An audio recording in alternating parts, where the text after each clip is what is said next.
a statue weighing more than 600 tons, standing 38 meters tall, placed nearly 700 meters above Rio, on a peak so narrow it barely holds the base.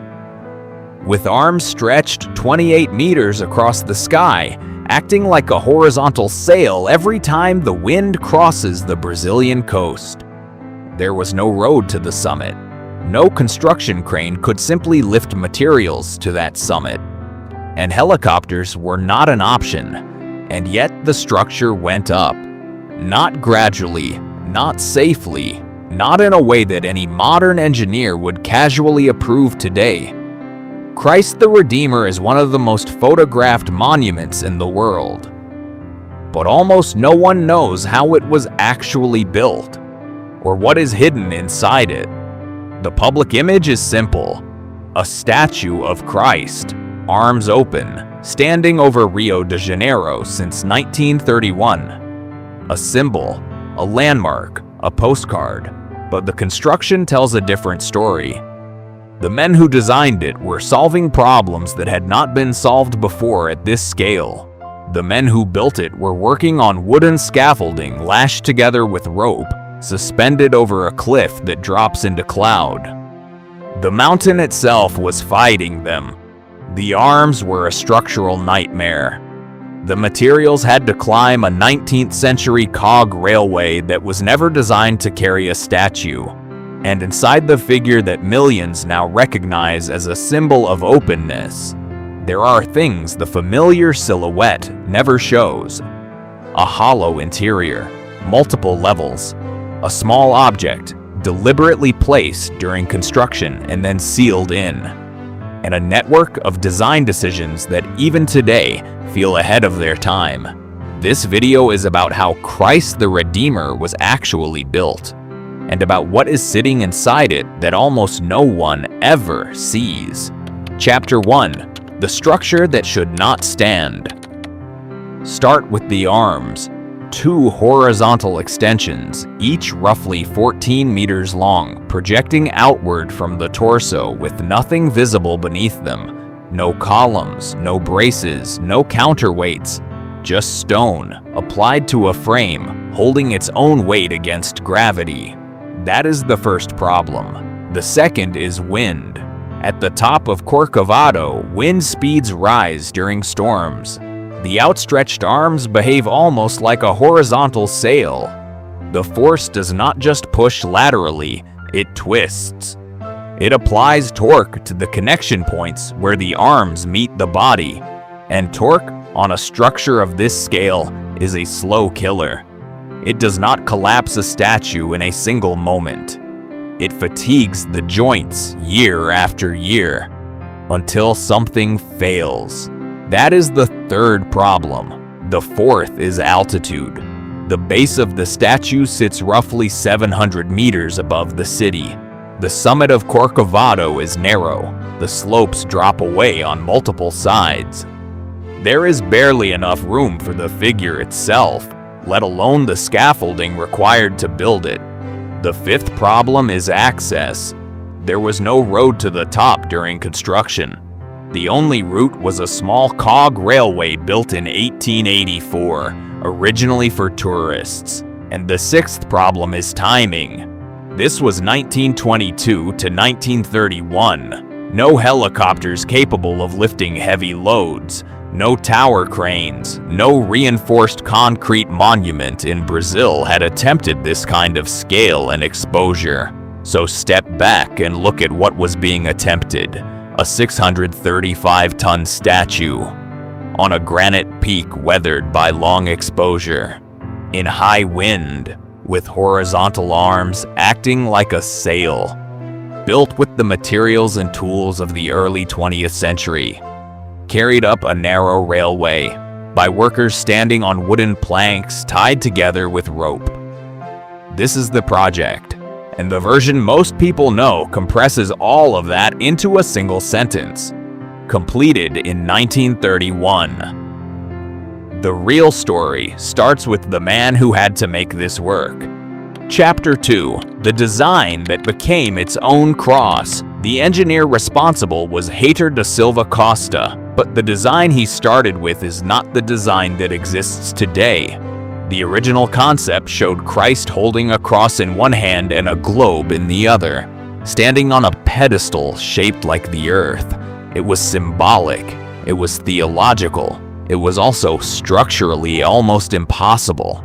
The cross would have created an asymmetric load on the frame, the globe would have added weight in the wrong place, and the proportions, when modeled at scale, looked wrong against the silhouette of the mountain. Silva Costa scrapped it. The replacement was the figure now seen across the world. Christ standing upright, arms extended horizontally, head bowed slightly. And here's a detail the familiar image never explains. The new design, in effect, turned the statue itself into a cross.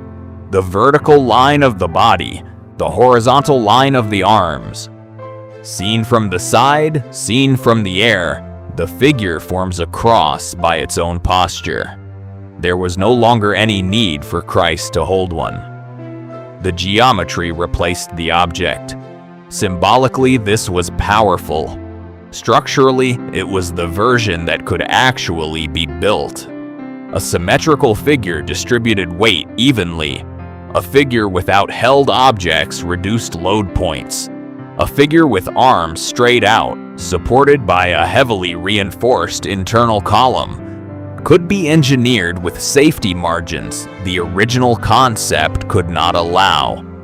This is the first hidden layer of the construction. The gesture that defines the monument was not chosen for aesthetic reasons alone. It emerged in part because the original symbolism was unbuildable. But solving the design did not solve the engineering. For that, Silva Costa needed help that did not exist in Brazil. Chapter 3.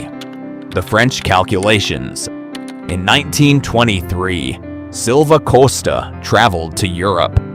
The trip was practical. He needed engineering expertise that at the time was concentrated in a small number of European workshops. In Paris, he eventually worked with Albert Cacquot, one of the most respected reinforced concrete engineers of the early 20th century. Cacquot is not famous in the way the sculptors were. His name does not appear on the postcards, but his work made the statue physically possible. What Cacquot brought to the project was a way to calculate the forces acting on a structure that had not been built before in this form. The wind pressure on the arms, the torque at the shoulder connections, the behavior of reinforced concrete under combined loads, the safety margins required for a structure that would have to survive decades of tropical weather at altitude. The result was an internal skeleton of reinforced concrete, designed with margins beyond what the building codes of the time required. The arms were engineered to absorb both the static weight of the cladding and the dynamic forces of wind. The connections to the torso were anchored deep into a central column that runs through the body of the statue. This central column is the reason the figure stands. Everything else, the surface, the face, the folds of the robe, is essentially cladding over a structural core. And this is where the familiar image breaks down. When you look at Christ the Redeemer, you are not looking at a statue in the traditional sense. You are looking at a building, a reinforced concrete tower shaped like a human figure with a thin stone skin. The figure is hollow. There are multiple internal levels, and there is a way to move through it. But before any of that interior could be built, the exterior had to be designed. And that work happened in another part of Paris, in the workshop of a sculptor whose name almost no one outside France remembers. Chapter 4. The Paris Workshop and the Giant Puzzle. The sculptor was Paul Landowski, a French-Polish artist who had worked on monumental commissions across Europe. Silva Costa hired him to model the statue at full scale, in plaster, in Paris. This was not a small task. The head alone is roughly 3.7 meters tall, The hands are over 3 meters long. The arms span 28 meters, fingertip to fingertip. Landowski did not sculpt the figure as a single piece. He could not. The plaster models were created in sections, scaled up from smaller maquettes, refined detail by detail in his Paris workshop. The head was modeled separately. The hands were modeled separately. Sections of the robe were modeled separately. Each finished section was then used to create plaster molds. The molds were shipped from France to Brazil. Once they arrived in Rio, those molds became the templates for the soapstone cladding. This is one of the parts of the construction that genuinely deserves the word impossible. The statue was, in effect, designed as a giant three-dimensional puzzle. The interior was built in Brazil, in reinforced concrete by Brazilian workers on a mountain. The exterior shape was defined in Paris, in plaster, by a sculptor in a workshop thousands of kilometers away, and the two had to match. If the plaster models did not align with the concrete frame, the cladding would not fit. If the proportions drifted, the figure would look wrong. If the joints did not line up, the structural connections between sections would fail. Coordinating that, in the 1920s, across an ocean, without modern communication, is part of what makes this monument structurally remarkable. The face of Christ the Redeemer was modeled in Paris. The body was built in Rio. They met on top of a mountain. And the familiar image almost never mentions this. Chapter 5. The railway that never stopped. There was no road to the top of Corcovado during the build. The only route was the Corcovado Rack Railway, narrow, slow, steep enough that it required a toothed central rail to grip the locomotive against the slope. Built in 1884 for tourists, and in the 1920s expected to carry the materials for one of the largest statues ever built. Everything moved through it. Steel reinforcement bars for the internal frame, bags of cement, sand, water, wooden planks for scaffolding, tools, soapstone tiles by the thousand, workers, food, for 9 years. But the railway was not the only constraint. The summit itself created another problem. There was almost no storage space. The peak was so narrow that materials could not simply be stockpiled and used at leisure. Anything carried up the mountain had to be used quickly. Concrete had to be mixed and poured within tight windows. Tiles had to be sorted and applied without delay. Scaffolding had to be assembled almost immediately. If a delivery sat too long on the summit, it occupied space the next phase of construction needed. The whole project ran on a logistical rhythm. Materials up the railway in the morning, used during the day, cleared by evening. Repeat for 9 years. If the railway broke down, work stopped. If a storm closed the line, schedule slipped. If a section of track was damaged, the entire project paused until it was repaired. There was no backup route. There was no alternative. The project was the railway, and the image of a monument rising inevitably out of national will leaves all of that out. Chapter 6. The stone that became a skin. Once the internal concrete frame was rising, the question became what to cover it with. Stone was the natural choice, but traditional building stone is heavy. On a statue where every additional kilogram on the arms increased structural strain, weight was a constant constraint. The solution Silva Costa chose was soapstone, a soft, dense rock available in large quantities in the state of Minas Gerais, several hundred kilometers from Rio. Soapstone is easy to carve.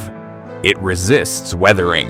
It does not crack easily under temperature changes, and weight for weight it is lighter than most building stones. But Silva Costa did not use it in slabs. He used it in tiles, cut into small triangular pieces. by the thousands. Each piece was numbered, each was sorted, and here is where one of the most overlooked parts of the construction begins. The tiles were not applied directly to the statue, piece by piece, by workers hanging in the air. They were first assembled in workshops at the base of the mountain. Women working at long tables glued the soapstone pieces onto large sheets of cloth, arranging them in mosaic patterns that matched specific sections of the statue's surface. The face, the hands, the folds of the robe, the drape of fabric across the shoulders. Each cloth panel was, in effect, a piece of mineral wallpaper, ready to be carried up Corcovado and applied to the concrete frame. And there is a detail inside this process that the familiar image rarely mentions. According to accounts of the construction, some of the women working on the tiles wrote on the backs of certain pieces names, prayers, wishes, short messages. These were sealed against the structure when the cloth panels were applied. If those messages are still there, they are invisible from outside, pressed against the concrete frame, embedded in the surface of the monument. Not a conspiracy, not a secret, a quiet human gesture layered into the construction by the people who worked on it. The face of Christ, the Redeemer, one of the most recognized images in the world, was assembled in part by women at workshop tables in Rio. The statue may still carry traces of that work, even if no one looking up from the city below ever sees them. Chapter 7. The Men on the Wood. The photographs that survive show finished sections. The head, the arms being lowered into place. Heitor da Silva Costa standing near completed parts of the figure. What they rarely show clearly is the actual labor. Look at one of those photographs carefully. A man stands on a wooden plank lashed to the side of the statue with rope. Below him, the mountain drops away into cloud. He has no harness, no helmet, no safety line in any modern sense. He is applying material to a curved surface 70 meters off the ground, on top of a mountain 700 meters above the city. Now imagine doing that every day for 9 years, through tropical rain, through wind, through lightning storms that strike the summit regularly. That is what the construction actually looked like. The men who did it were mostly anonymous. Many were laborers from rural Brazil who came to Rio looking for work. Some were stonemasons trained in traditional techniques. A smaller number were carpenters and riggers. Their names rarely appear in the historical record that surrounds the monument today. The scaffolding was wooden, lashed together with rope, rebuilt as the statue rose. No worker deaths were officially recorded during the construction of Christ the Redeemer. That fact is often cited as remarkable, given the conditions, but the absence of recorded fatalities should not be confused with safety. The work happened at altitude, in tropical weather, on improvised scaffolding with no modern protective equipment. The conditions would not be considered acceptable on any contemporary construction site. What is documented is that the work continued through every season, through tropical rain, through lightning on the mountain, through wind events that should have made the scaffolding unworkable. The men kept building. The statue presents itself as a finished achievement, but it is also a record of what hands could do in 1931 on a mountain that resisted them with tools and safety standards that belonged to another era. A record that is mostly anonymous, still visible if you look closely at the stone. Chapter 8. The Interior. From the outside, the statue looks solid. It is not. Christ the Redeemer is hollow. The reinforced concrete structure designed with Quequot's calculations is built around an internal cavity. There are multiple levels inside the figure. Stairs and ladders connect them. Maintenance teams use these passages regularly to inspect the frame, repair tiles, and monitor the structural condition of the concrete. A small chapel sits in the base of the statue, consecrated in 2006, used occasionally for religious ceremonies. Most visitors to Corcovado never see it. The interior is generally closed to the public, but the chapel is not the most unusual element inside the figure. According to accounts of the construction, a small symbolic heart was placed within the structure during the build, then closed in. It is not visible. It is not accessible. This detail is mentioned in historical accounts of the project, but rarely highlighted in the public story of the monument. Most photographs of Christ the Redeemer never reference it. It is, in the most literal sense, a hidden element. The figure that millions of people see as a simple silhouette over Rio is, structurally, a hollow tower, with internal access, with a chapel, with a symbolic heart placed inside it during construction, standing on a weathered granite peak, held together by reinforced concrete calculations made in Paris, wrapped in stone tiles assembled by women on cloth, built by workers on wooden scaffolding tied together with rope. The image we share compresses all of that into a single silhouette, but the silhouette is the smallest part of what is actually there. Chapter 9: The Lightning and the Restorations. Christ the Redeemer looks unchanged. It is not. The statue has been damaged repeatedly since 1931. And what stands today is the result of nearly a century of continuous maintenance, restoration, and reinforcement. The most consistent threat has been lightning. Corcovado is one of the more lightning-prone locations in the Rio de Janeiro area. The statue, by its placement and its height, acts as a natural lightning rod. Strikes are routine. The original engineers anticipated this.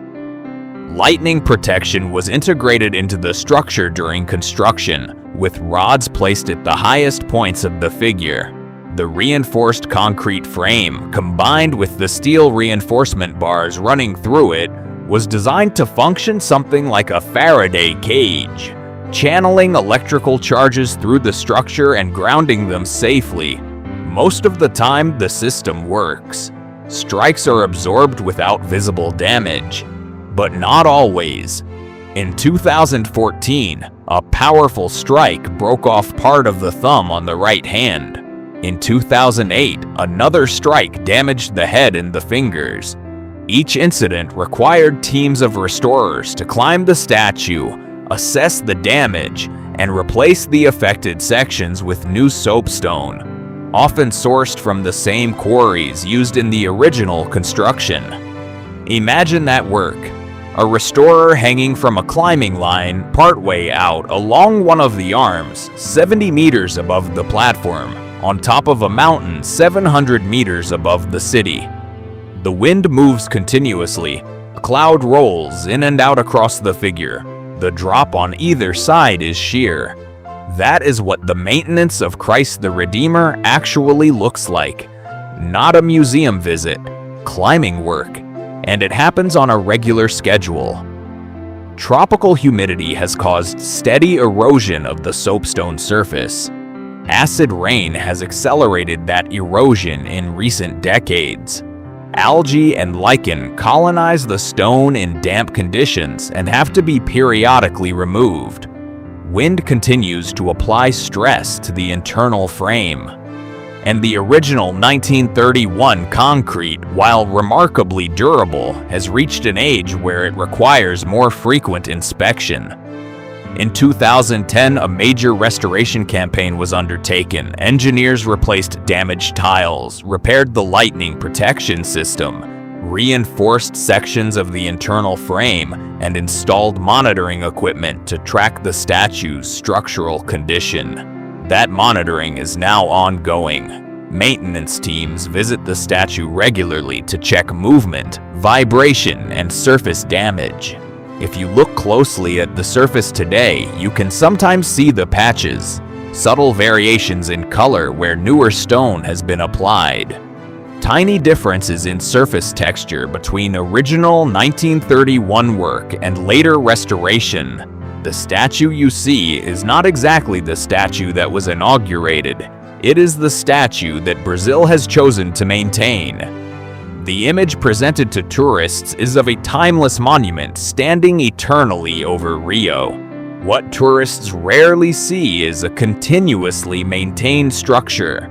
Climbers on the arms, concrete being patched from inside, stone being replaced piece by piece. Lightning protection being checked after every major storm. Without that ongoing investment, the statue would not look the way it does today. It would weather, it would crack, it would slowly fall apart. The mountain itself would eventually reclaim it. What keeps it standing is not the engineering of 1931 alone. It is the continuous decision that this monument is worth keeping. Chapter 10. Why the mountain? There is one question the construction story leaves open. Why this mountain? Why Corcovado? The peak is narrow, the granite is weathered, the summit barely accommodates the base, the wind is severe, the access was restricted to a single 19th century railway. Almost every problem the engineers had to solve came from the site itself. So why build here? The answer is short. Visibility. A statue placed on Corcovado can be seen from much of Rio, from the beaches, from the harbor, from the surrounding hills, from ships entering Guanabara Bay. That visibility was the entire point.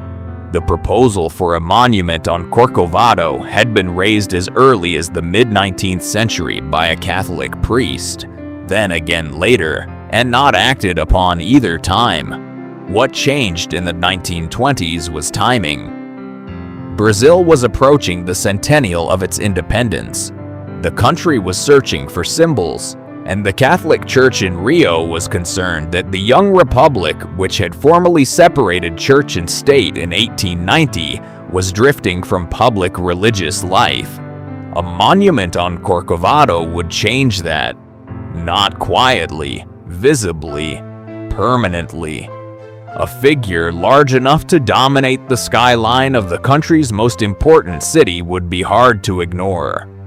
That is why the location was non-negotiable, not because the mountain was suitable, but because the mountain was seen.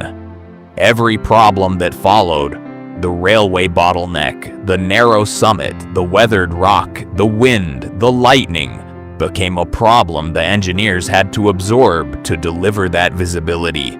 The site chose the difficulty. The engineers absorbed it. The workers built through it. And the figure remained. Christ the Redeemer is one of the most photographed monuments in the world, but almost no one knows what is actually there. The statue is hollow. The interior has multiple levels. A small chapel sits in the base. According to accounts of the construction, a symbolic heart was sealed inside during the build. Some of the women who assembled the tiles are said to have written messages on the backs of certain pieces, which were then pressed against the structure and closed in. The arms only stay horizontal because of reinforced concrete calculations done in Paris by Albert Cacquot, an engineer whose name rarely appears alongside the monument. The exterior was modeled in plaster in Paul Landowski's Paris workshop, then shipped across the Atlantic as molds and reassembled on a Brazilian mountain like a giant three-dimensional puzzle. The materials reached the summit through a single 19th century railway that could barely keep up with the project. The men who built it stood on wooden planks tied together with rope, 70 meters above the ground, on top of a mountain that drops away into cloud. The figure has been struck by lightning, repaired, struck again, repaired again. The hands you see today are not entirely the hands of 1931. The face has been patched, The tiles have been replaced. The internal frame has been reinforced. The statue exists because someone keeps choosing every year to keep it standing. What the famous image erases is not a secret. It is the actual construction. A reinforced concrete tower shaped like a human figure, wrapped in mineral mosaic, hollow inside, anchored to a weathered granite peak by calculations no one in Brazil had made before. Built by hands almost no one remembers, maintained by climbers no one ever sees, and held in place year after year by the only thing strong enough to keep a structure like this standing on a mountain like that. Continuous, deliberate attention. This is Christ the Redeemer, not the silhouette, the structure underneath.